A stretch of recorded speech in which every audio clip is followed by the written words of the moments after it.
Olá, galera do YouTube, nós e vós contando histórias. Então, olha só, eu sou a professora Cíntia, sou professora de arte, e esse canal, então, é uma ideia, um projeto meu, do professor Marcelo, da professora Ana, para que a gente possa trazer histórias para vocês, né? Contar histórias que nós vivenciamos, histórias de livros, histórias de vocês, né? E de pedir para que vocês se inscrevam no nosso canal, ative o sininho de notificações para vocês receberem toda vez que a gente postar um vídeo novo aqui no nosso, agora com esse livro, em todos os capítulos que a gente for postando, o YouTube avisa vocês, né? Então não se esqueça de compartilhar também nossos vídeos, isso ajuda a gente. O like é muito importante para o YouTube entender que é um conteúdo que interessa, né? Que é um conteúdo interessante, bom, relevante, né? O Evangelho Secreto da Virgem Maria. Esse livro foi escrito por Santiago Martim e ele é um manuscrito, né? A tradução de um manuscrito que foi dado a uma monja de nome Egéria, que no século IV ela conseguiu angariar fundos donativos para que ela pudesse fazer uma viagem até Jerusalém, até a Terra Santa. Então, desta viagem nasceu um livro onde ela ia escrevendo as suas memórias, o que ela vivenciou lá, suas experiências, e entre essas memórias ela resolveu incluir este manuscrito que ela ganhou das mãos de um outro monge, né, lá de Jerusalém, que era um companheiro de São Jerônimo, né? Então esse monge, quando entregou a ela esse manuscrito, ele garantiu que era algo realmente autêntico, né, a autenticidade desse manuscrito. Então aí ela incluiu isso nesse livro dela que se chamava Itinerário. E esse nosso escritor Santiago Martins, ele conta que um amigo dele recebeu de herança, né? Imagina, lá dos antepassados dele, uma biblioteca, né? Então dentro dessa biblioteca existiam muitos livros muito antigos, tantos ele encontrou este, né? E aí eles acabaram publicando. Então é deste livro que nós estamos falando, ok? Então, novamente, por favor, se inscreva no nosso canal e nos ajude a crescer.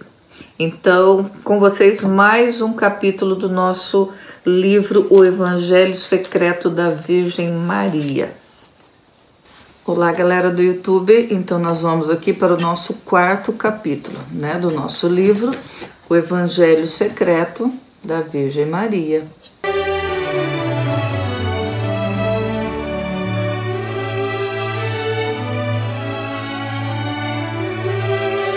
Então vamos lá. A exaltação da escrava. Eu cheguei a Encarém após uma viagem muito pesada, mas bem tranquila. A cura milagrosa do pequeno Levi, filho de Manassés Elia, me havia aberto o coração daquele casal, como também me havia rodeado de uma auréola de mistério e respeito perante a criadagem. Todos me olhavam de uma forma estranha, como se em vez de uma jovem de 15 anos, eu fosse alguém muito importante. Eu permitia que me atendessem e cuidassem de mim, principalmente porque estava um pouco assustada perante uma viagem tão extraordinária, que até pouco tempo não tinha saído praticamente da minha aldeia. Não faltando muito até Jerusalém, num cruzamento de caminhos conforme o previsto, esperava-me Zacarias, o marido de Isabel, com 2 criados para conduzir-me à sua casa. Zacarias não podia falar, ficara mudo misteriosamente, coincidindo com a gravidez de sua esposa. É que a falta de fé de Zacarias lhe provocara a mudez como castigo de Deus. Chegamos ao vale onde moravam Zacarias e Isabel. Ela não estava em casa no momento. Tinha ido a um sítio que possuía uma curta distância de sua casa. Como eu não estava cansada demais e tinha muita vontade de ver Isabel, deixei Zacarias em sua casa e, acompanhada de uma jovem criada, fui ao seu encontro. Finalmente cheguei. Ali estava, em estado avançado de gestação, mais velha do que eu me lembrava, porém tão enérgica e decidida como sempre.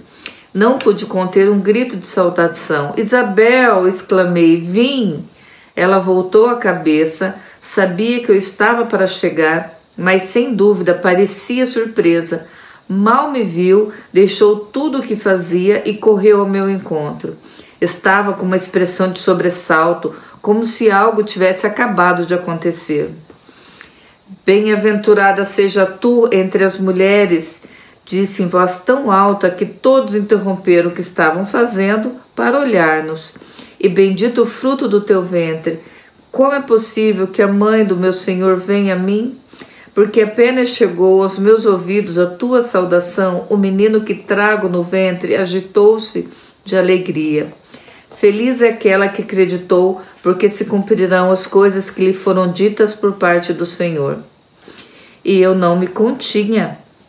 E então, possuída também por uma força misteriosa que falava através de mim e do Espírito Santo, desabafei com ela e deixei que saísse tudo o que se encontrara dentro de mim e que tanto havia meditado pelo caminho.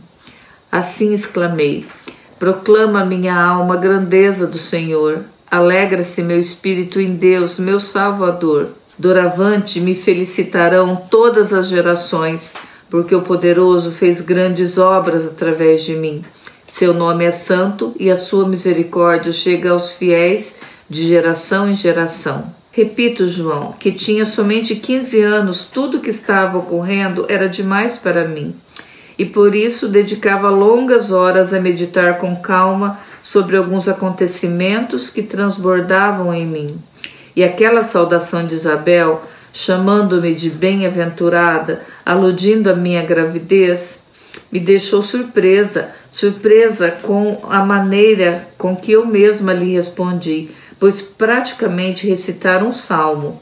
Na realidade, te digo, ambas sabíamos termos sido instrumentos do Espírito Santo, como anteriormente foram nossos profetas. A vida transcorreu com normalidade. Isabel me amava muito e eu a ajudava estando ao seu lado e colaborando na organização das coisas da casa, porque ela tampouco queria que eu me pusesse a trabalhar, já que eu era sua hóspede, não uma criada. E o que ela mais precisava de mim era companhia e para conversar sobre Deus e suas coisas. Assim transcorreram aqueles 3 meses. Durante esse tempo, recebi a carta de meu pai, aquela que te falei, e soube que tudo caminhava bem em Nazaré. Apesar dos apelos de meus familiares, não regressei na primeira caravana de Manassés. Isabel necessitava de mim. E, sobretudo, eu estava aprendendo muitíssimo sobre algo que, para mim, se tornara o objetivo mais importante de minha vida: como me transformar em mãe. Isabel não tinha filhos.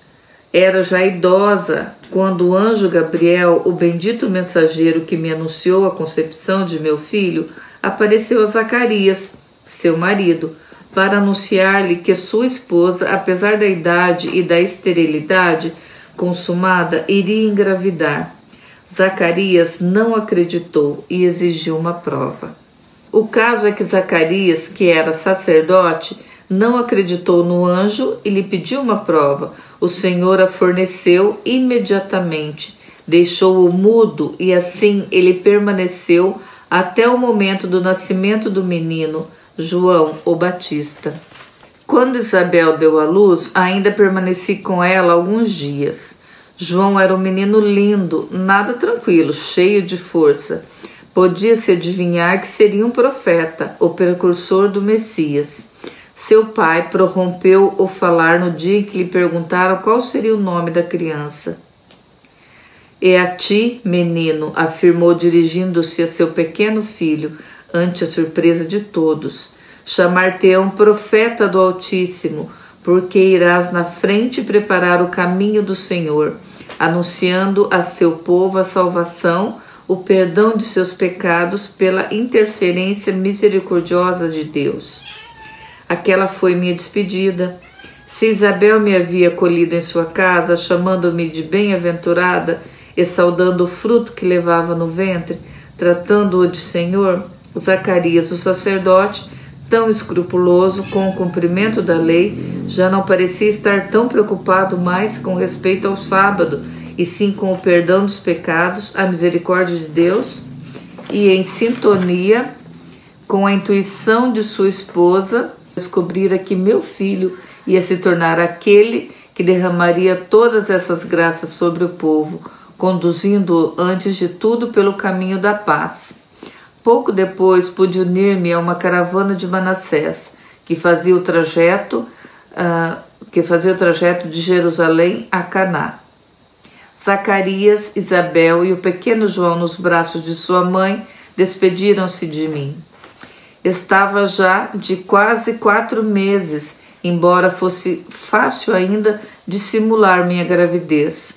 A paz, como te digo, e a misericórdia de Deus me envolviam, e eram as 2 mensagens que me propus a transmitir a meu filho quando nascesse, quando tivesse a oportunidade de tê-lo em meus braços. Logo, sem dúvida, teria que viajar ao sul, voltando pelo caminho andado. Porém, essa história, querido João, contar-te-ei outro dia. Agora estou cansada e emocionada. Estas recordações são muito doces e me umedecem os olhos. Deixa-me agora com elas. Necessito estar só com Deus para dar-lhe graças por tudo aquilo que um dia iluminou e até agora continua iluminando a minha alma com sua memória.